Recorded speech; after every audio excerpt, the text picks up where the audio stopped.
안녕하세요, 여러분. 이렇게 다시 인사드리게 되어 참 반갑습니다.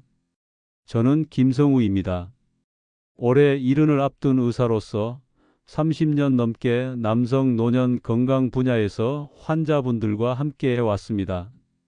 병원 진료실보다는 이제는 동네 도서관에서 주민 강연을 더 많이 하는 그런 시니어 의사입니다.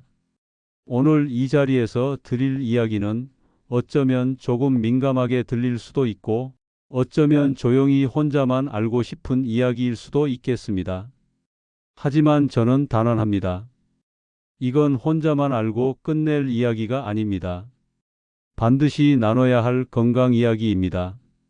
여러분, 혹시 이런 생각 해보신 적 있으신가요? 내 나이에 자위 같은 걸 해도 되는 걸까? 사정 후에 괜히 피곤하고 허탈한데 이거 전립선에 안 좋은 건 아닐까?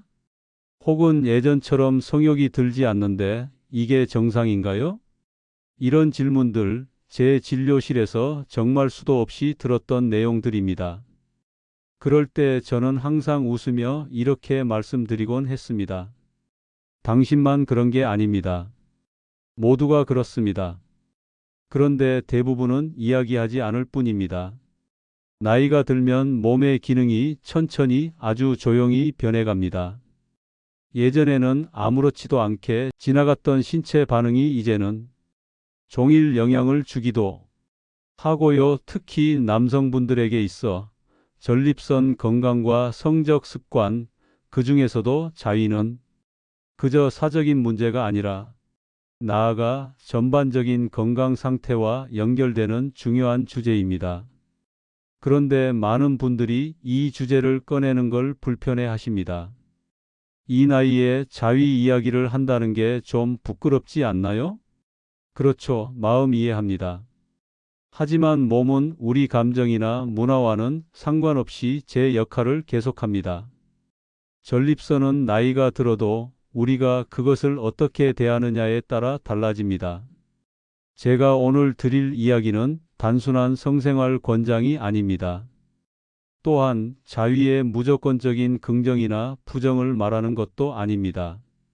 정확한 의학적 관찰을 바탕으로 나이 들수록 자위가 전립선에 어떤 영향을 미치는가?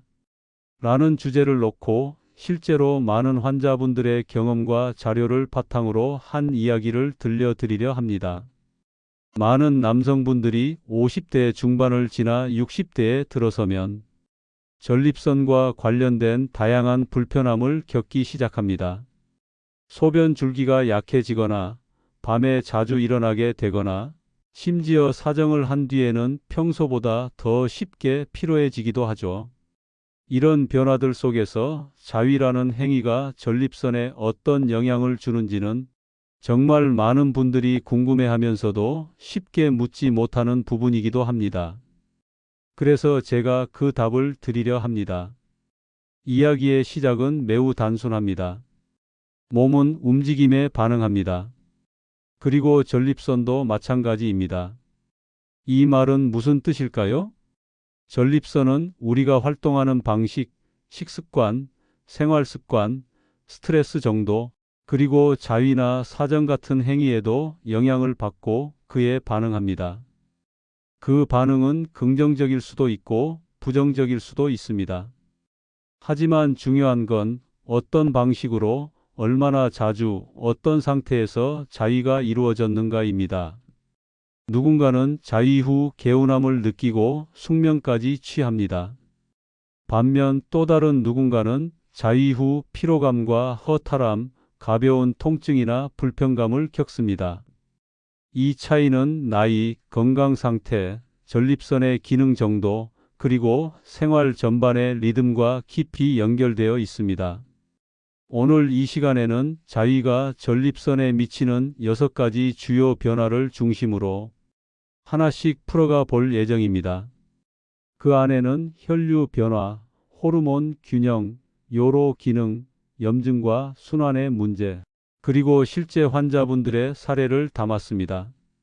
그리고 마지막에는 당신이 지금 어떤 결정을 해야 할지, 어떻게 나의 전립선과 몸을 관리해야 할지, 조금 더 선명한 길을 안내해 드릴 수 있을 거라고 생각합니다.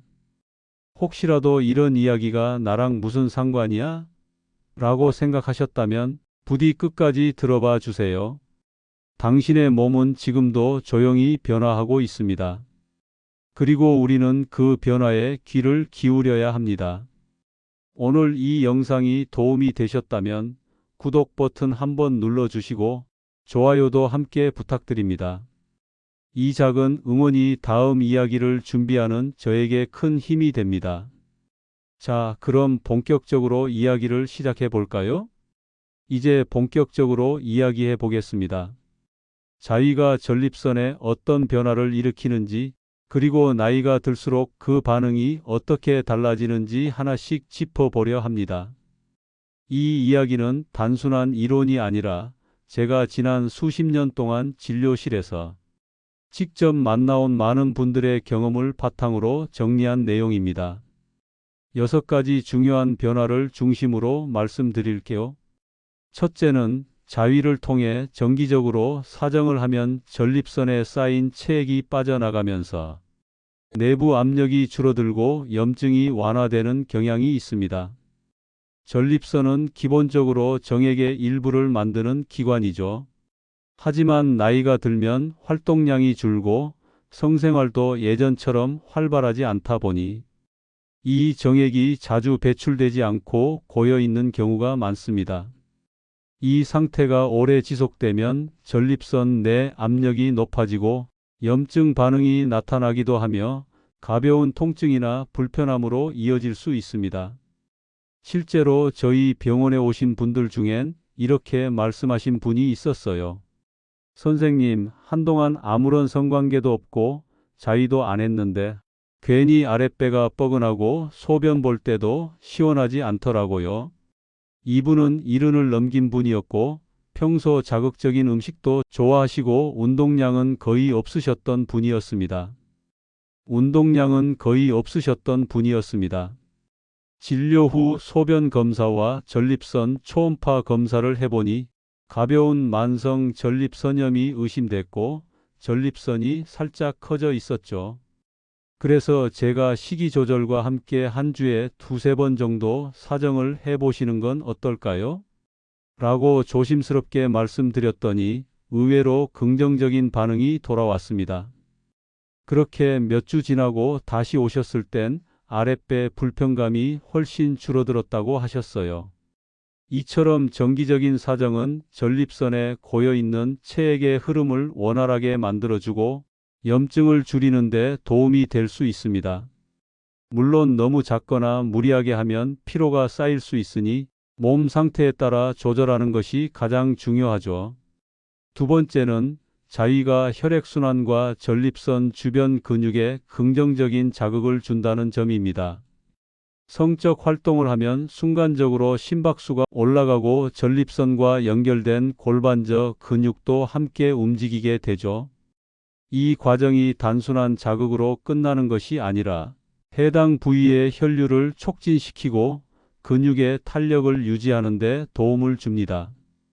예를 하나 들어볼게요. 올해 70이 넘은 한 어르신이 계셨는데 평소 골반 부위가 뻐근하고 소변 줄기가 약해졌다고 하셨어요. 그분은 자위는 끊은 지 10년이 넘었다고 하셨죠. 그런데 우연히 문화센터에서 골반저 근육 운동을 배우시고 그와 함께 가볍게 자위도 시작해 보셨대요.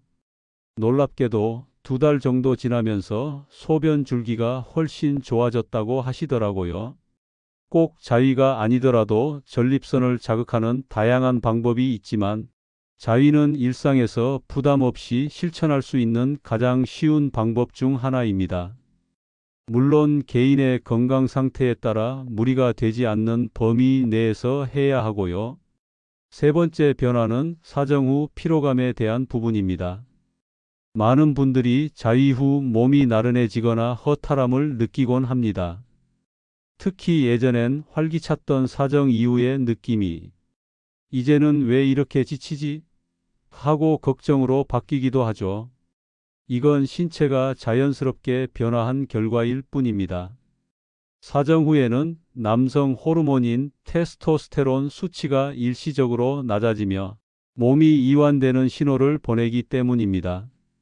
젊었을 땐 이 회복이 금방 이루어지지만 나이가 들면 회복 속도도 조금씩 느려지게 되죠. 그래서 자위는 해도 될까? 보다는 어떤 타이밍과 방식으로 하면 좋을까? 를 고민하는 것이 훨씬 건강한 접근입니다.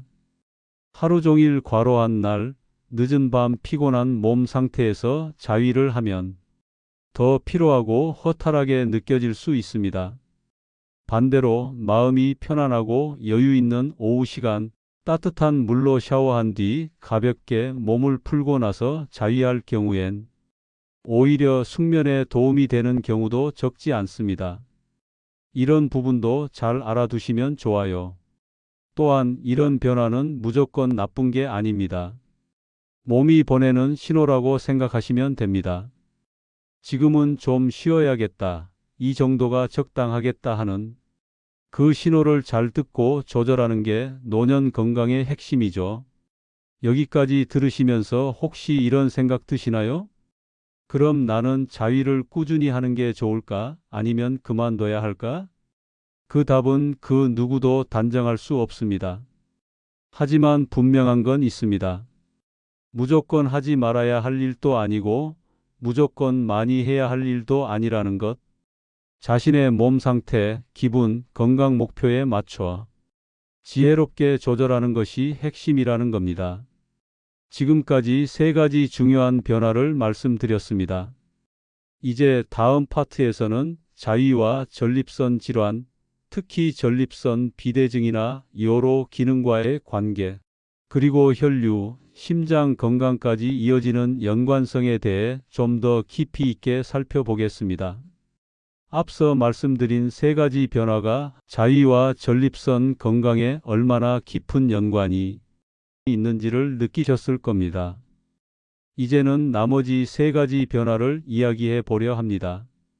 노년기에 들어서면 자위는 단순한 습관이 아니라 건강관리의 한 부분이 될 수 있다는 사실 조금씩 와 닿으시죠? 이번에 먼저 말씀드릴 부분은 전립선 비대증과의 연관성입니다. 전립선 비대증은 나이가 들면서 남성 누구에게나 찾아올 수 있는 변화입니다. 보통 60대부터 그 증상이 나타나기 시작하고 70대가 넘으면 절반 가까운 분들이 이로 인한 불편함을 겪습니다. 대표적으로는 소변 줄기가 약해지고 밤에 자주 깨게 되고 소변이 시원하게 나오지 않는 증상들이 있죠. 그런데 많은 분들이 놓치는 부분이 하나 있습니다.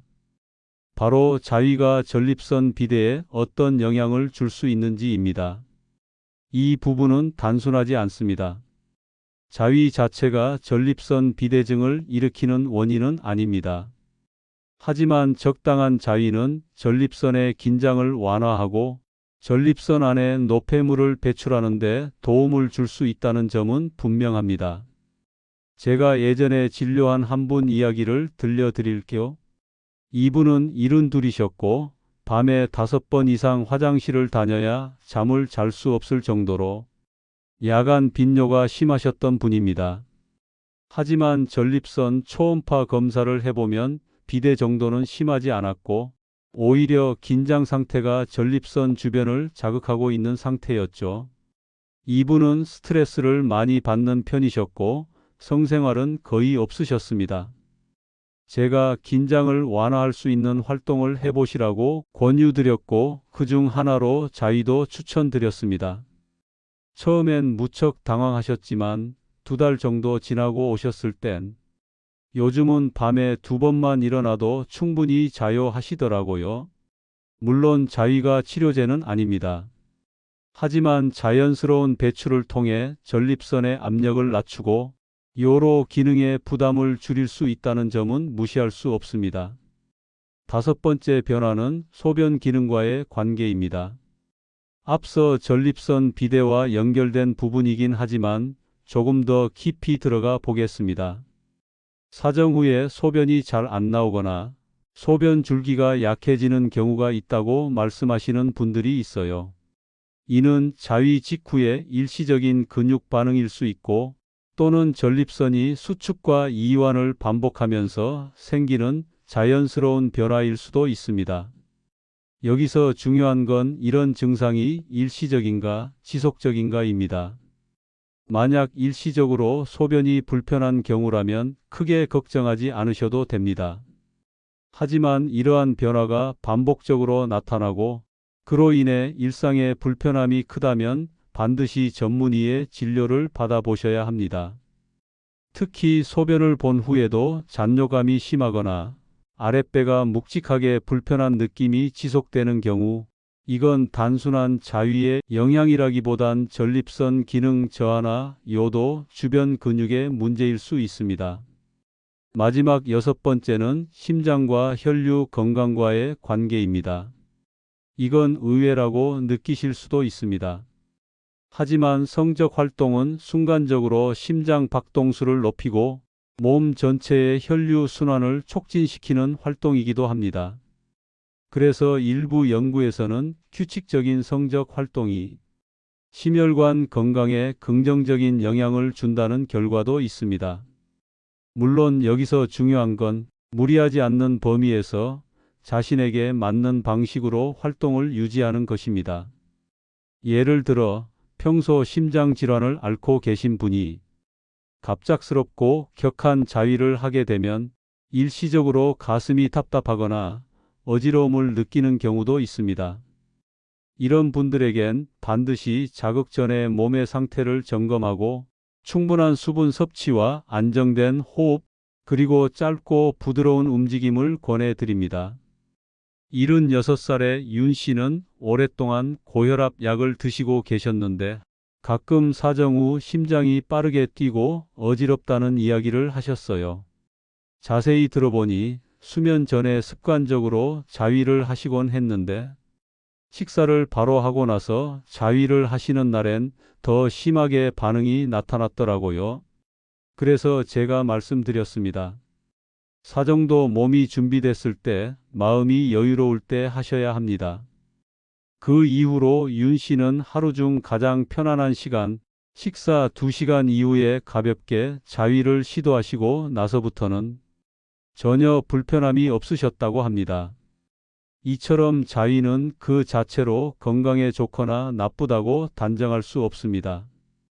그 행위를 언제, 어떤 상태에서, 어떤 방식으로 하느냐에 따라 몸의 반응은 달라집니다.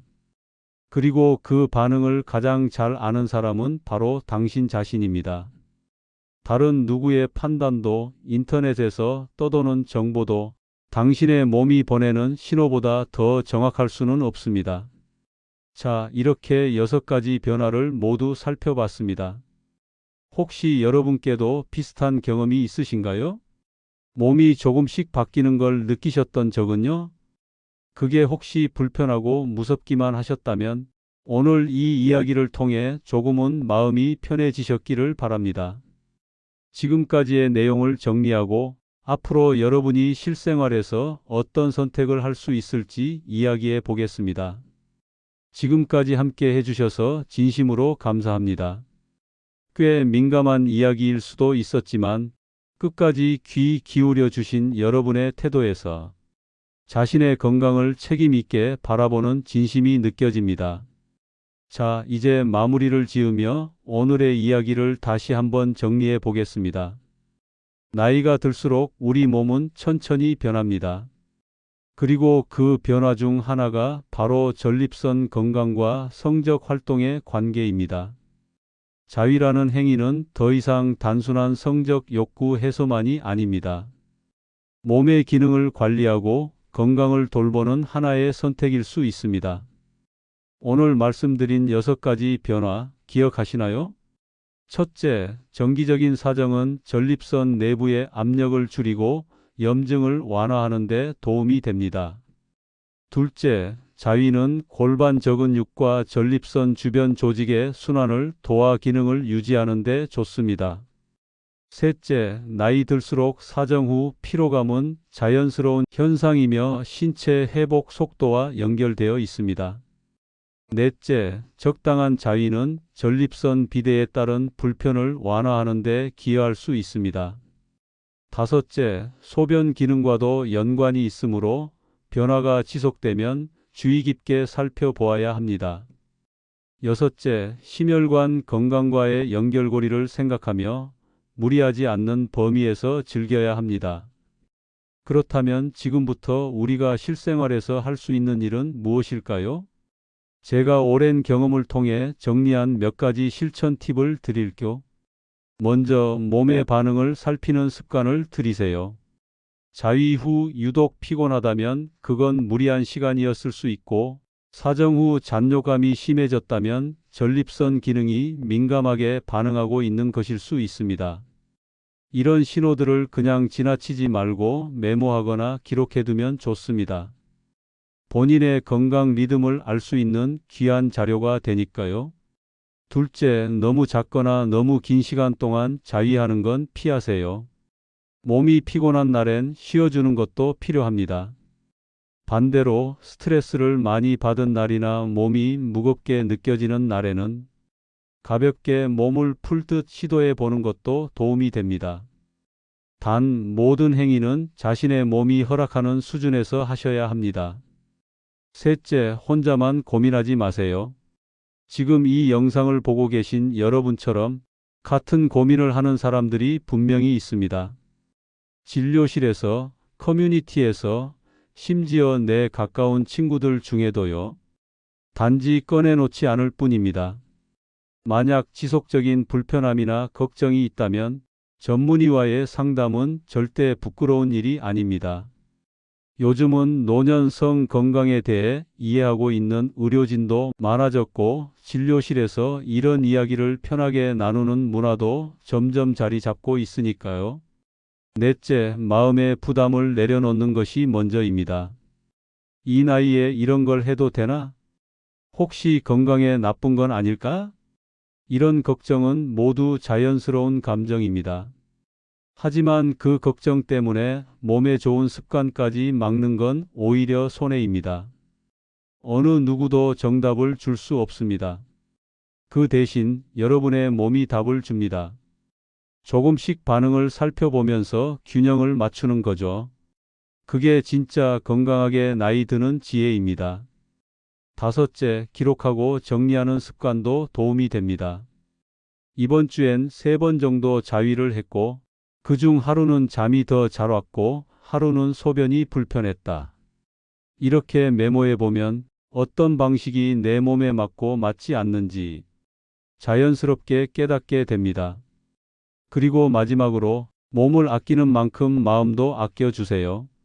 노년기의 성은 젊을 때와 다르지만 그렇다고 해서 덜 소중한 것도 덜 건강한 것도 아닙니다. 지금의 나에게 어울리는 방식으로 몸과 마음을 보듬어 주는 것, 그게 바로 잘 사는 노년 아닐까요? 오늘 이야기가 여러분의 삶에 작은 울림이 되었기를 바랍니다. 혹시 이 영상을 들으시며 마음에 와닿은 부분이 있다면 댓글로 나눠 주세요. 혹은 이런 주제도 알고 싶다는 제안도 언제든 환영합니다. 그런 의견들이 모여서 더 많은 분들에게 도움이 되는 콘텐츠를 만들 수 있으니까요. 그리고 이 영상이 유익하셨다면 노후의 법칙 채널을 구독해 주세요.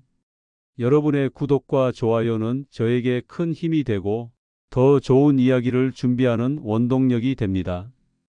혹시 주변에 이 이야기가 도움이 될 것 같은 분이 계신다면 한 번쯤 공유해 주셔도 좋겠습니다.